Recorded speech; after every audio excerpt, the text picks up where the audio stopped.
lost engine number 2. High above the Mediterranean, two pilots struggle with a stalled engine. Engine relights. Negative. Stop. Engine 1 is flamed out. 45 miles from land, the pilots make a difficult decision. Prepare to ditch. Oh my God, be merciful. Passengers are forced to make life or death decisions on their own. Do not inflate your vest!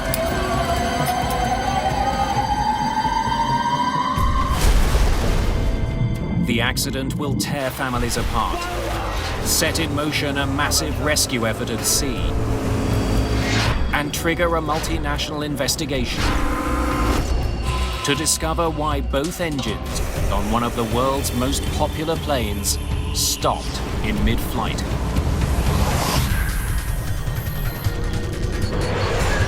Mayday.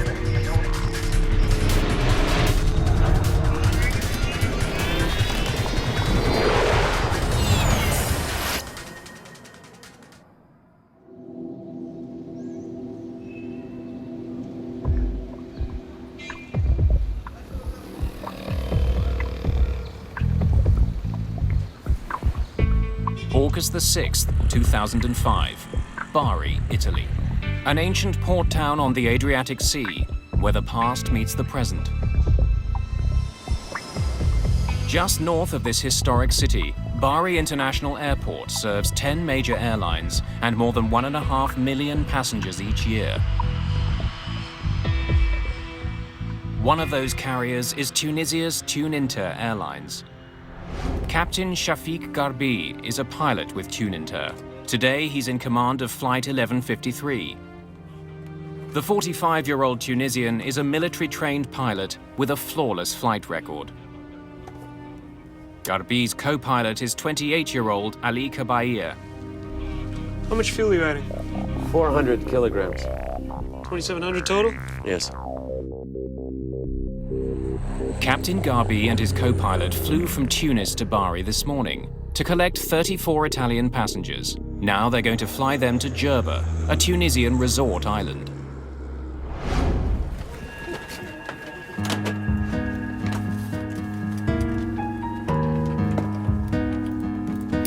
Among the passengers is 31-year-old police officer Luca Squicciarini. His girlfriend Paola is traveling with him. Our first choice wasn't Jerba, it was Cape Verde. The thing with Cape Verde is that it was a period of terrorist activities. The flight would have left from either Rome or Milan. Since they are two large airports, Paola was afraid that there would be an attack, so we chose not to go to Cape Verde. It was my first trip with Paola. We met the previous winter. We had plans to marry the following year. To tighten your belt, pull on the loose end of the strap. To release your seatbelt, lift the upper portion of the buckle. Ladies and gentlemen, your life vests are located beneath your seats. To inflate the vest, pull firmly on the red cord, only when you're leaving the aircraft. If you need to refill the vest, blow into the mouthpiece.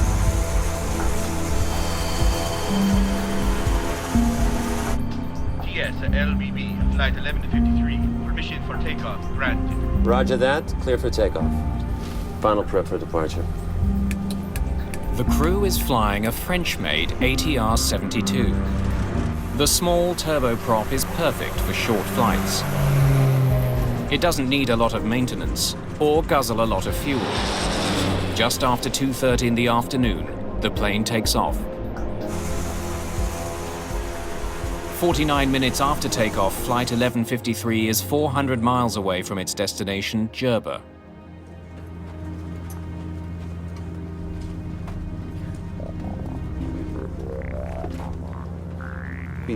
So we started chatting with other passengers.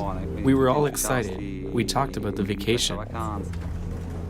Like Luca and Paola, Barbara Baldacci is on her way to Jerba for a vacation with her fiancé, Francesco. Barbara was 23 years old. She was on the verge of realizing her lifelong dream of graduating in biology. After writing her final exam, she decided to take this vacation with her fiancé, Francesco. Then 75 miles from the nearest land and 23,000 feet above the sea, the plane's right engine stops working. We've lost engine number 2. Let's get to 17,000 feet. TUI 1153, request 170. TUI 11. Captain Garbi begins an emergency descent. Descending 170. When you have a single engine flame out, you would descend down to a lower altitude, the air is thicker, the propeller is more efficient. Under current conditions, the ATR-72 can best fly on one engine at an altitude of 17,000 feet. Power lever, flight idle. Start button. The crew struggles to restart the right engine. Negative. Fuel supply, check. But then, less than 2 minutes after the first engine quits,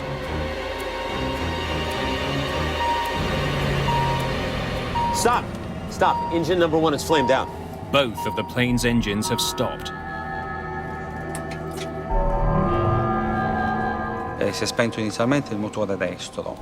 The engine shut off. Inizialmente pensavamo fosse addirittura un Our first attentato, thought was of a terrorist attack, since there were so many at the time. We tried to figure out what was happening, so we looked towards the cockpit to see if someone was trying to sabotage the plane. Se qualcuno voleva sabotare l'aereo. The plane is now falling to the sea at 800 feet per minute. Mayday, Mayday, Mayday. TUI 1153. We have lost both engines. Request immediate landing at Palermo. The crew still hopes to reach an airport, but they have 70 miles of ocean to cross before they're over land. Crews are trained for almost anything. There's a checklist for them to follow to solve most problems, including what to do when both engines die. Both engines flame out checklist. Fuel supply, check. The pilots don't know why their engines have stopped. The only clue they're getting is a low fuel feed warning. A low pressure warning light tells the pilot that there's low fuel pressure going to the engine. Now that could be a mechanical problem, or that could be a contamination problem. The crew follows the steps laid out by the manufacturer to relight their dead engines. Fuel supply, check. Power lever, flight idle. Start button. Engine relight. Negative. Get Shokri. The captain asks the cabin crew to bring the onboard engineer, Shokri Habui, to the cockpit. Palermo approach. This is TUI 1153. We have lost both engines. Request immediate landing. The closest airport is in Palermo, on the Italian island of Sicily. TUI 1153, Palermo. Affirmative, you are clear for landing. Palermo approach. What is our distance to the airport? Your distance to Palermo is now 48 nautical miles. An ATR-72 will fall from the sky at a predictable rate. 1 foot down for every 16 feet forward. 48 nautical miles is further than the plane can glide. I don't think we're gonna make it.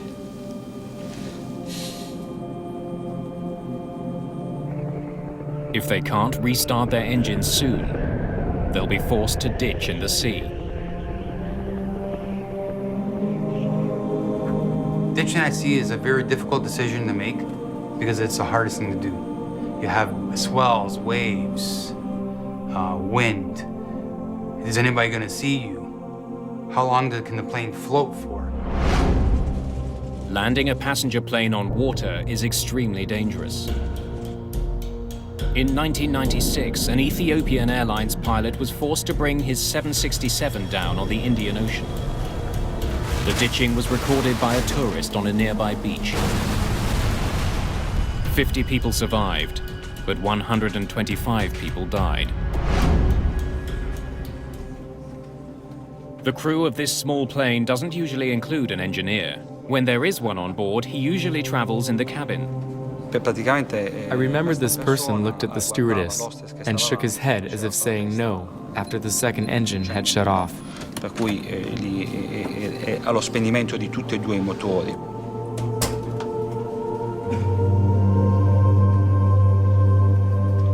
per cui lì ho capito che stava cercando di fare qualcosa per That gesture showed there was nothing left to do. far funzionare quest'aereo, però mi sa.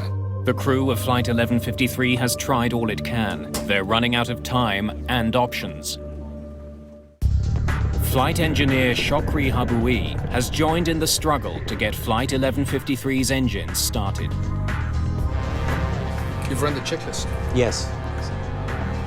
The captain hopes the engineer will know something that isn't covered by the checklist. Attempt to restart the engines. Right engine first. Fuel supply, check.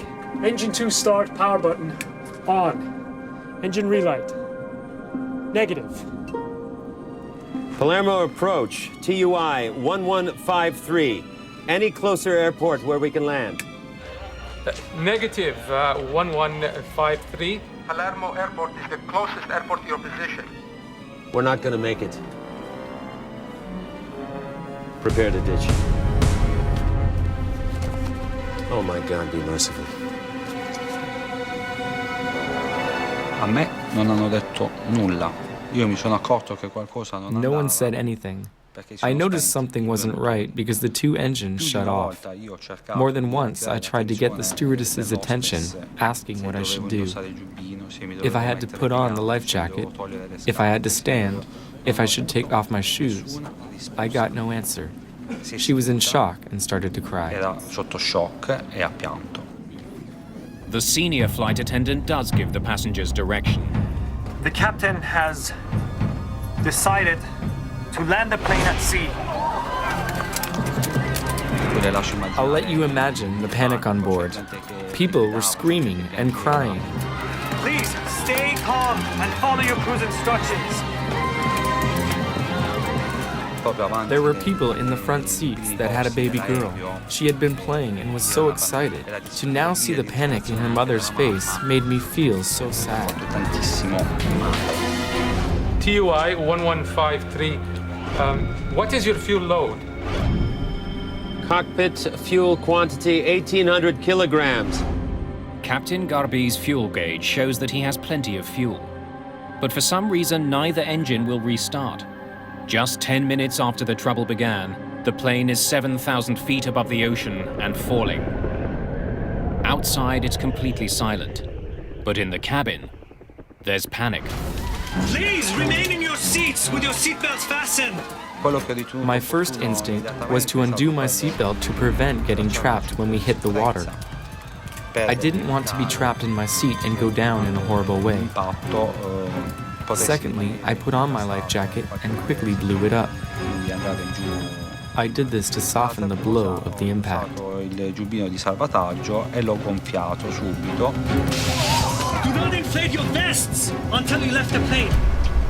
A plane ditching at sea will more than likely fill with water. That's why safety procedures call for passengers to only inflate their life vests once they've cleared the plane. Otherwise, they could become trapped inside the flooded fuselage and drown. In the Ethiopian Airlines crash, many passengers ignored this advice and drowned after surviving the initial impact. Negative. The dead engines aren't the only problem confronting the crew. Engine 2 start, power. Many of their instruments get their power from the engines. Without the engines, some vital gauges are dead. On a two-engine flame-out, you go on your standby instruments, which is you have an attitude indicator, you have an altimeter. Fuel supply, check. The crew continues to try to restart their engines, but it's become clear that they've run out of time. They're not doing anything. Confirm distance, please. Your Distance is now 20 miles. Boats. I see boats. Choosing to ditch near a ship or a vessel is not written in any checklist. It's just good airmanship because the rescue can start immediately and it increases your chances of survival. Palermo approach. It's TUI 1153. We can't make it to the airport. We see two boats on the left side. We're going there. If you can, please call. Captain Garbi turns his plane towards the boats. Can you send helicopters or something similar? Fast, fast, fast. Emergency. All marine units, aircraft in distress, 20 nautical miles off Palermo. Even before the plane hits the water, rescuers are on their way. I had very little information. We didn't know the nature of the crash or anything about the plane. Autopress. Dump. Although it's a rare maneuver, there is also a checklist for ditching a plane in the water. Now, full close. Before ditching, the crew ensures all landing gear is retracted to help the plane land more smoothly. Landing gear lever up. When pilots ditch, they want their airplane as streamlined as possible so that it glides across the water when it hits. Pilots must not only monitor the systems on the plane, they also have to assess conditions at sea. They don't want to hit a wave head-on. If you hit perpendicular to the waves or swells with the aircraft, it's like hitting concrete. The plane will break up. Passengers can see what's coming.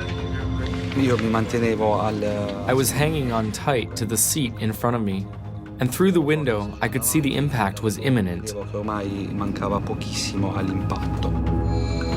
The crew is 700 feet above the sea. You're with me, Ellie, huh? Careful. Shokri, ready? Ready. Here we go.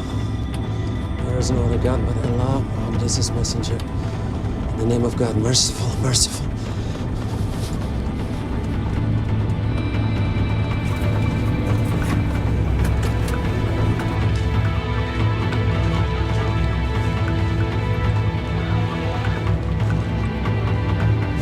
At a speed of 145 miles an hour, the plane collides with the sea.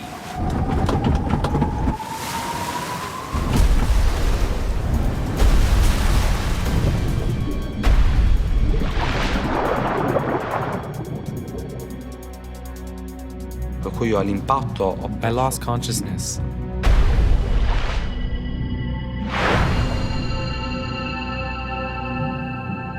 I woke up in the water. I was 2 or 3 meters underwater. I came up to the surface wearing only my pants. I had lost my life jacket and clothes on impact. I got to the surface and grabbed onto a bag. I was in shock. I was surrounded by everything. My thoughts were constantly with Paola. I thought I was going to die because I was spitting blood. I felt my lungs filling with blood.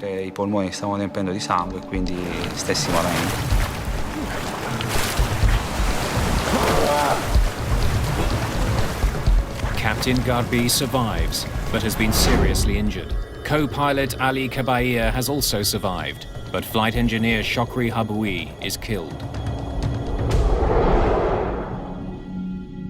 No one aboard the nearby boat saw Flight 1153 crash into the sea. The plane has broken into 3 pieces. The tail section and much of the fuselage sink to the bottom of the sea. But the largest section, containing the 2 wings, stays afloat. It becomes a makeshift life raft for survivors. But not all of the passengers have survived.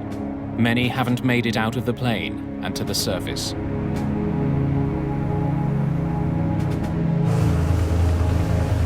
A fleet of rescue personnel are en route, including Admiral Vincenzo Pace of the Italian Coast Guard. Rescuers must travel 26 miles through heavy seas to get to the crash site. The sky was very visible, but the water was agitated. This caused some problems to the recovery mission. Helicopter pilot Stefano Borigana is one of the first to arrive at the scene.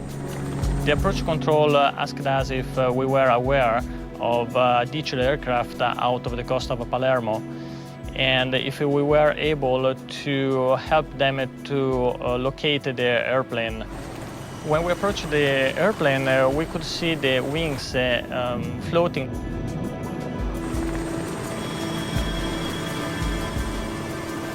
There were several people in the water around the aircraft, all floating, and everybody with their jacket inflated.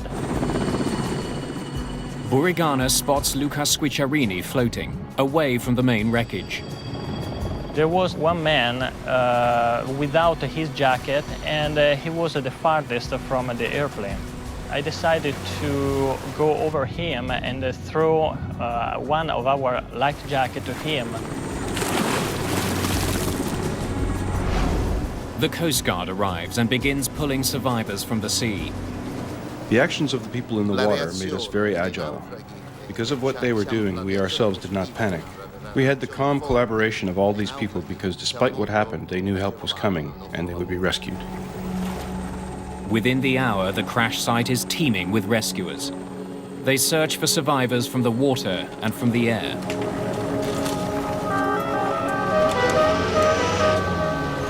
"23 people are pulled from the Mediterranean Sea.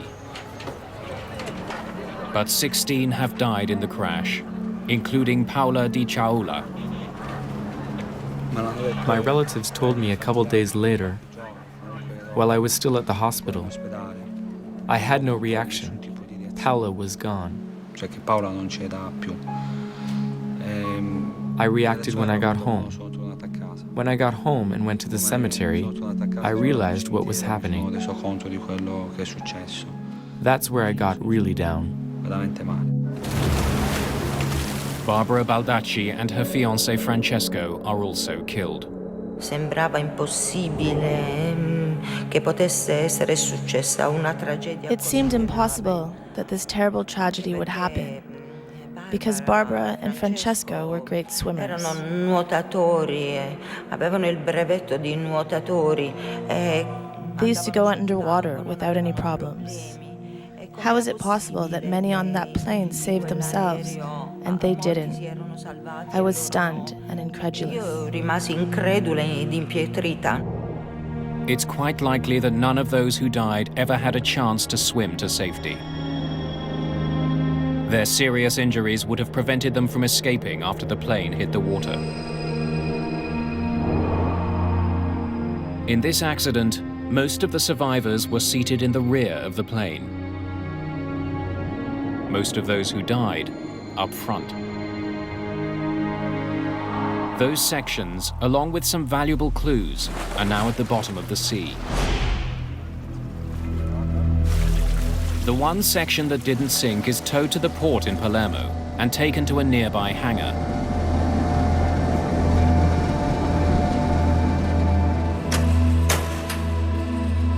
A team of agents from Italy's National Flight Safety Agency, the ANSV, begin looking for leads. Their job? Find out why Flight 1153's engines stopped in mid-flight. We need to collect as much as evidence as possible in order to fulfill two main answers. What happened and why had it happened? They are led by Chief ANSV investigator Vincenzo Panetta. I arrived in Palermo the day after the accident, on the 7th, very early in the morning. Per piacere, permesso. A flight test engineer by training, Panetta has led several air crash investigations. The engines and central fuselage of Tuninter Flight 1153 have been recovered. The rest of the plane lies somewhere off the Sicilian coast. The main challenge of the investigation was the fact that the flight data recorder and the cockpit voice recorder and also the front fuselage were 1,500 meters under the sea. While the Italian Navy conducts a deep-water search for the rest of the wreck and the crucial black boxes, Italian investigators are given some assistance by the plane's European manufacturer. ATR's Giuseppe Caldarelli is here to find out if there's a flaw with the company's plane. Anytime there is an accident, and also one people die, for me is a big accident. Worldwide, hundreds of ATR-72s cross the skies each day. Those aircraft have a very sound structure and robust systems and are very cost efficient. Together, Panetta and Caldarelli set out to find why both engines on such an advanced airplane died in mid-flight. TUI 1153, we have lost both engines. Before it happens again.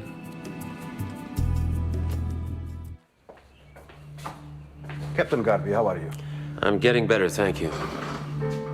Investigators want to know what happened in the cockpit of Tuninter Flight 1153 when the engines died. Without the cockpit voice recorder, they must rely on the recollections of surviving passengers and crew members. The main cause of double engine failure could be a lack of fuel. But according to Captain Shafiq Garbi, lack of fuel was not the problem. What were your fuel readings? The fuel quantity indicator said 1,800 kilograms of fuel. What is your fuel load? Cockpit fuel quantity 1,800 kilograms. Fuel supply, check. Was there any warning that you were low on fuel? There was definitely no low fuel warning. Just a low feed pressure light. The absence of a low fuel warning and the presence of a low feed pressure warning is a major clue. This set of alarms usually indicates that there is a problem in feeding the engine with fuel. Since the plane's gauges indicated that there was fuel on board that did not get to the engines, ATR's Giuseppe Caldarelli looks for flaws in the fallen plane's fuel delivery system.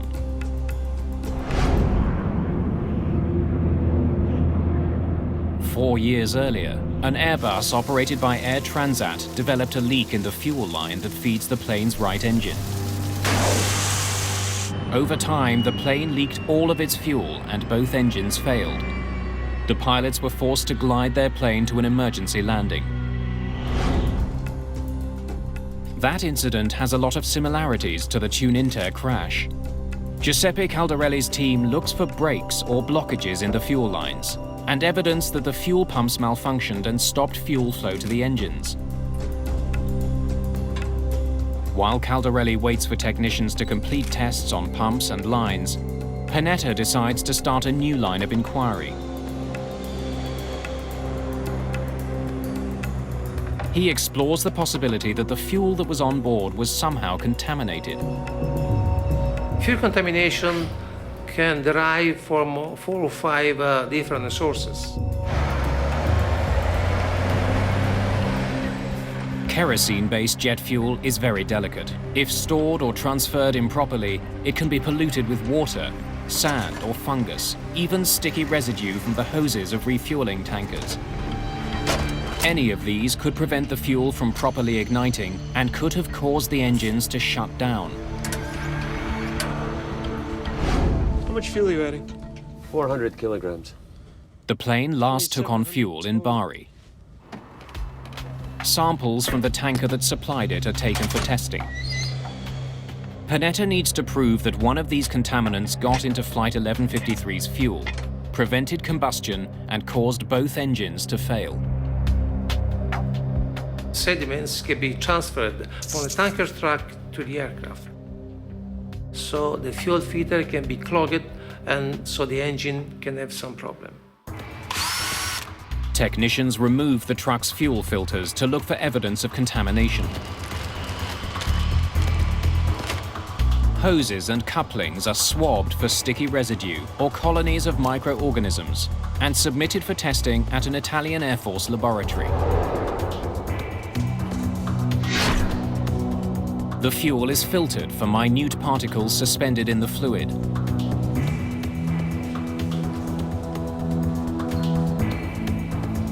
And carefully examined for impurities.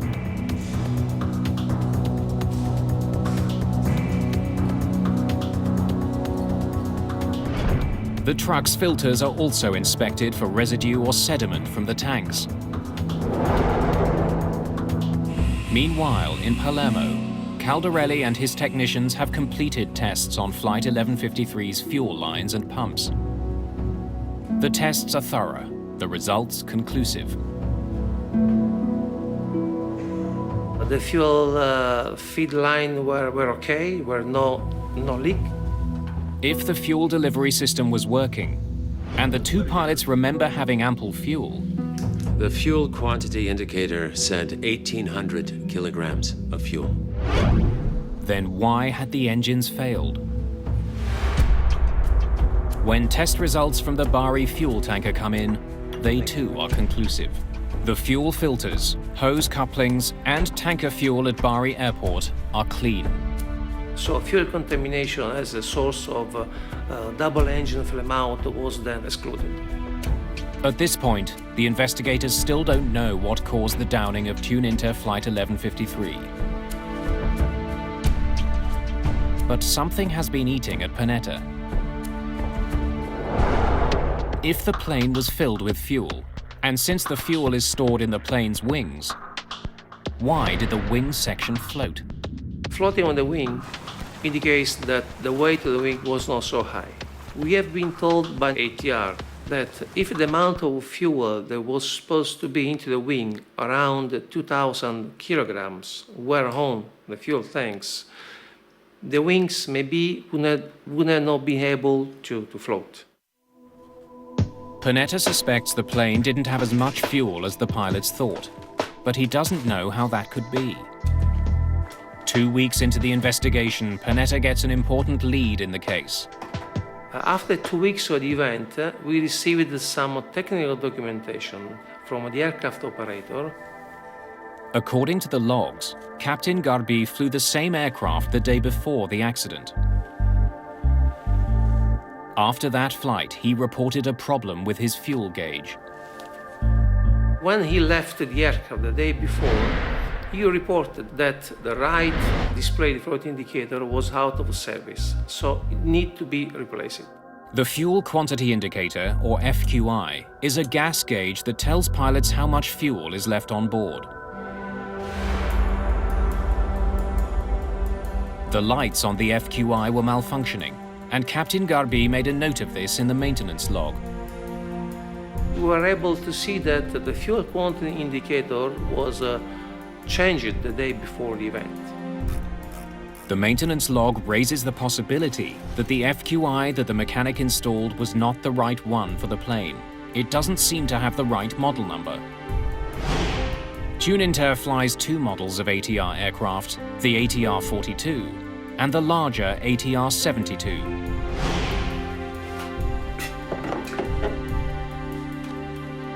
The fuel quantity indicators for each plane look identical, except for a different model number at the top of each unit. The ATR-72 should have a model number 2500. But according to the logs, mechanics installed a unit with the model number 2250 instead. Tuninter's maintenance logs offer a valuable clue. But for Panetta, there's no definitive proof that the wrong fuel quantity indicator was installed on the plane.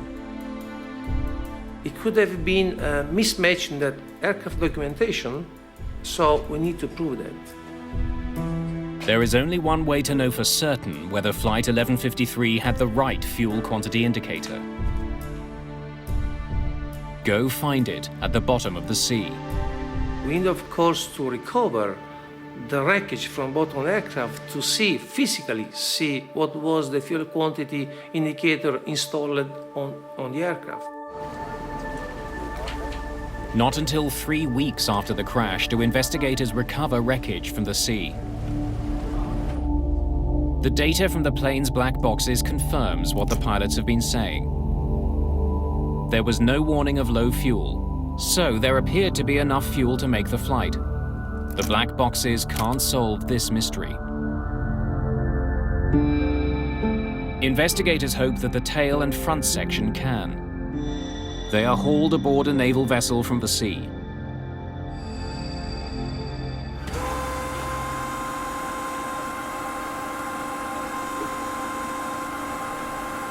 The moment the cockpit is hauled in, Panetta is there.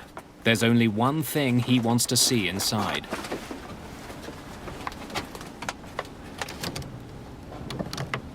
So when the wreckage was recovered from under the sea and put on the ship deck, I realized that, as a matter of fact, the fuel quantity indicator for an ATR-42 was installed.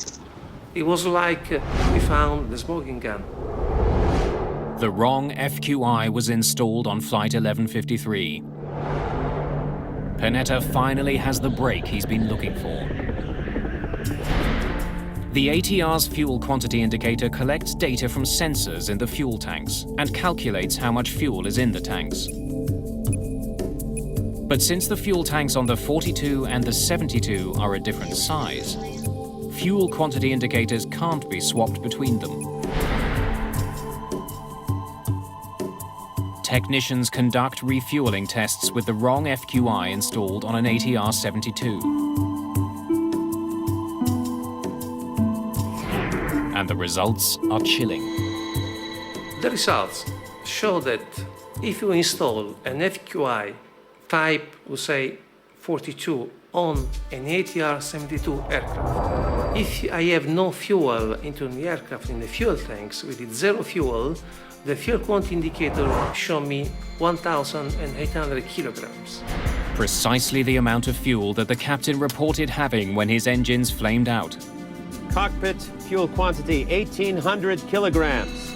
Investigators conclude, at 23,000 feet above the Mediterranean, the wrong fuel indicator led the crew to believe that they had ample fuel, when their tanks were actually empty. Engine relight. Negative. They're not doing anything. The engines could not possibly have been restarted.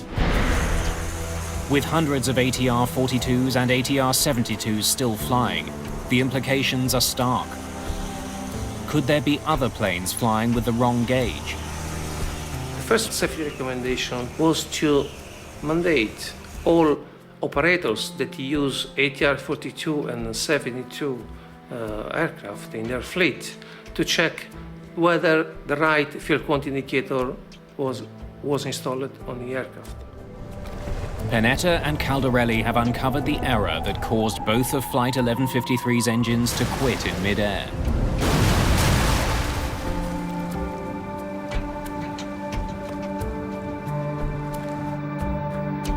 But the case isn't closed. Standard flight procedures should have uncovered the error before takeoff and prevented the disaster.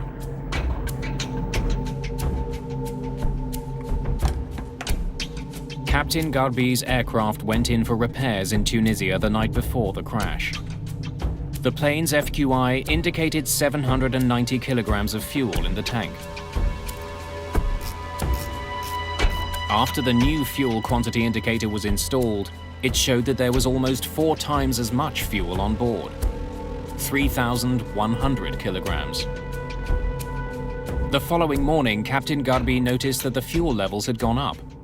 He assumed the fuel had been added. But when fuel is added to an aircraft, a refueling slip must be left in the cockpit. Where is the refueling slip?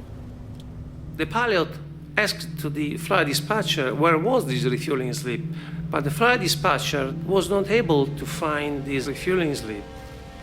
I'll get it to you when you get back from Jerba. Roger that. There was no refueling slip because the plane hadn't been refueled.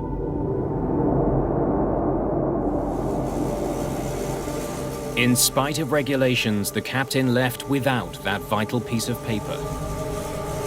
There are some standard regulations requiring the pilot to take off only when he is sure about the quantity of fuel. With the wrong fuel indicator on board and less fuel than he believed, Captain Garbi makes it to Bari, Italy, and tops up his plane for the next leg of the trip to Jerba.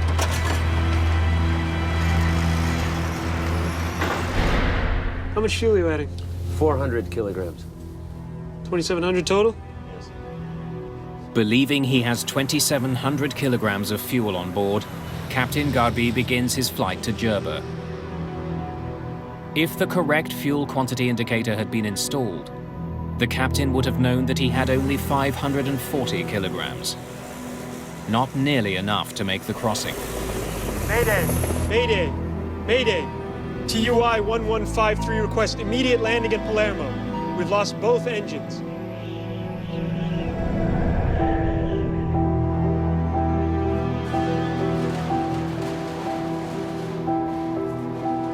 Panetta's investigation comes to a close. He draws up his final report. His colleague, Giuseppe Caldarelli, voices a bold view. Even with no fuel and dead engines, Flight 1153 could have made it to land. The aircraft was in a position that allowed to reach Palermo. TUI 1153. Caldarelli wonders if the pilots did everything they could have to get the plane safely to Palermo. TUI 1153. Investigators get some unexpected answers by having seasoned pilots fly the exact same flight with the exact same problems. Okay, we are now in big trouble because the second engine has gone off, so... Vincenzo Panetta's investigation into the crash of Tuninter Flight 1153 has uncovered the events that led up to the accident. Now he and Giuseppe Caldarelli need to resolve one question. Did mistakes made by the pilots cost people their lives? We're not going to make it. Prepare to ditch. Caldarelli and his team study the plane's specifications and draw a surprising conclusion. Flight 1153 could have been able to glide to Palermo. According to manufacturer data, an ATR is able to glide 3 miles for every 1,000 feet of descent. With the help of the tailwind that day, Flight 1153 could have been able to glide 70 miles to Palermo. The crew might have been able to make it. Landing gear lever up. So what had the pilots done wrong?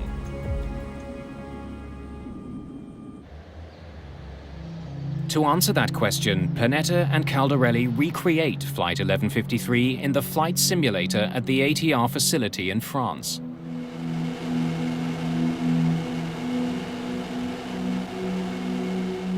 Test pilots try to glide an ATR-72 for 70 miles from the altitude at which Flight 1153 lost its second engine.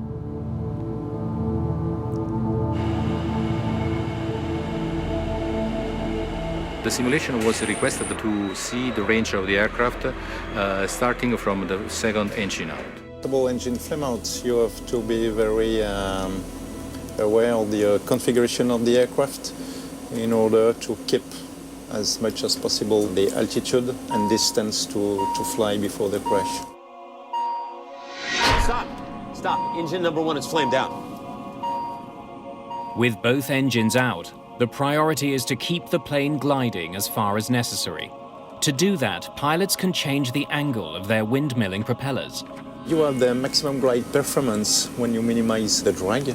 It's very important to think to feather the propeller in order to reduce the drag. Feathering the props involves changing their angle against the wind. The maneuver reduces drag. When you want to feather the propeller in flight, you first have to reduce the power lever to idle and put the condition lever back to feather position. The crew did not feather their props when their engines quit. The windmilling propellers created enormous drag.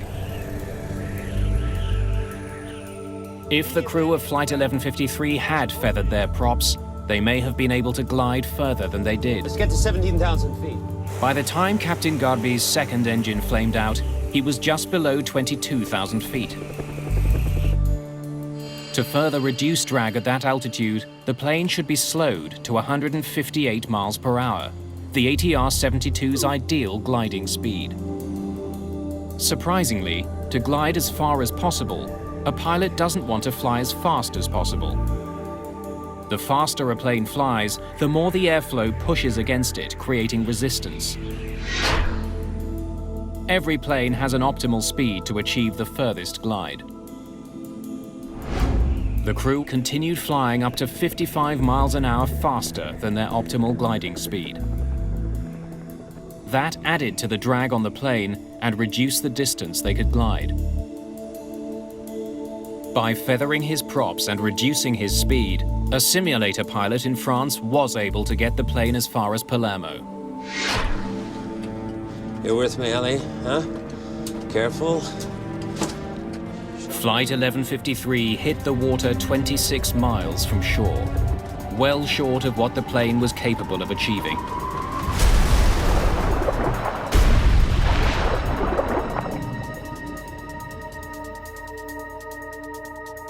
The simulation confirmed that the crew might have been able to make it to land. It was theoretically possible to reach the coast, but it was also very difficult to achieve that result. Simulator pilots had one big advantage over the crew of Flight 1153. They weren't in a life or death situation, and they knew they had to glide instead. Fuel supply, check. But Captain Garbi didn't know he was out of fuel. He didn't think he'd need to glide to Palermo. Garbi focused on restarting the engines instead. Feathering the props isn't part of that procedure.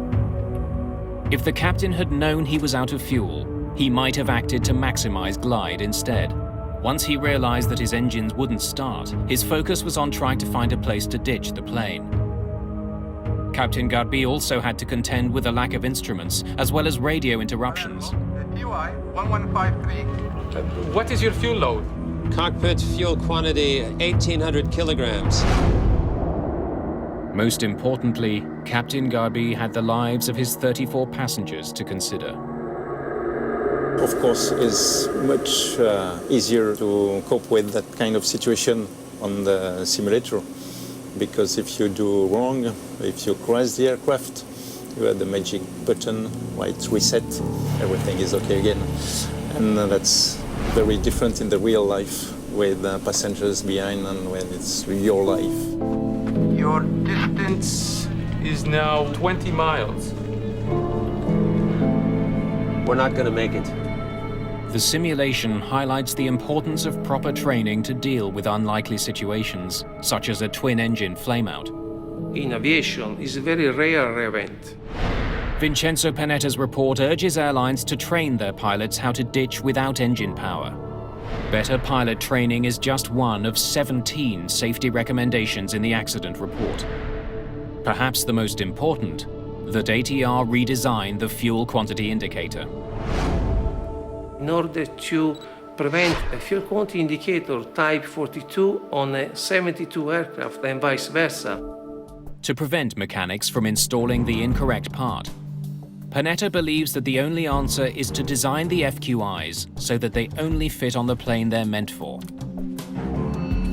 9 men face charges of criminal negligence for the downing of Flight 1153, including the Tuninter mechanic who installed the wrong FQI, and Captain Garbi.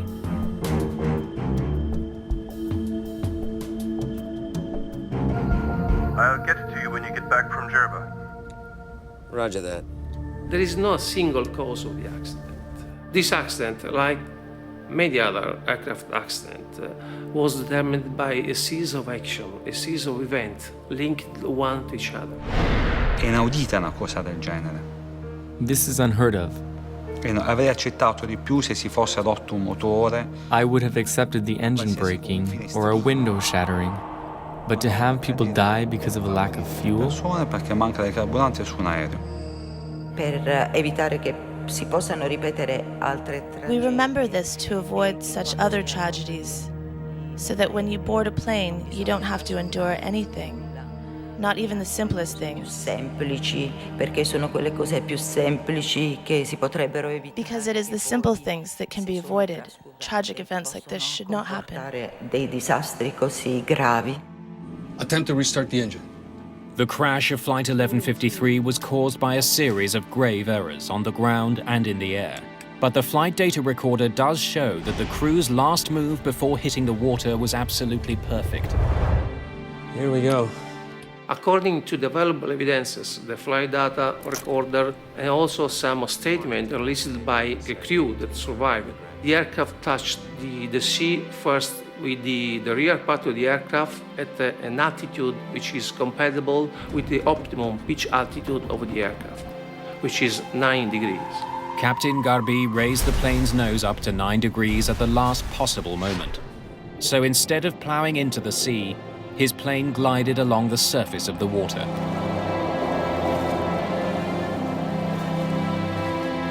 The maneuver likely saved lives by allowing more passengers to escape the ruined aircraft.